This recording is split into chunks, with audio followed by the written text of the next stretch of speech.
ভারতের গুজরাট রাজ্যের আহমেদাবাদে এয়ার ইন্ডিয়ার একটি যাত্রীবাহী বোয়িং 787 ড্রিমলাইনার বিমান বিধ্বস্ত হয়েছে, যাতে অন্তত 242 জন যাত্রী ছিলেন। বিমানটি স্থানীয় সময় দুপুর 1টা থেকে 2টার মধ্যে আহমেদাবাদ বিমানবন্দর থেকে উড্ডয়ন করে যুক্তরাজ্যের লন্ডনের গ্যাটউইক বিমানবন্দরের দিকে রওনা দিয়েছিল। তবে উড্ডয়নের কিছুক্ষণ পরেই এটি মেঘনি শহরের একটি আবাসিক এলাকায় বিধ্বস্ত হয়।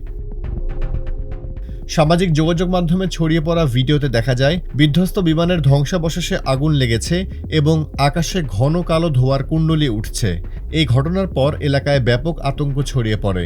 প্রত্যক্ষদর্শীরা জানিয়েছেন, বিমানবন্দরের কাছাকাছি এলাকা থেকে বিকট বিস্ফোরণের শব্দ পাওয়া যায় এবং মুহূর্তের মধ্যেই আগুন ছড়িয়ে পড়ে।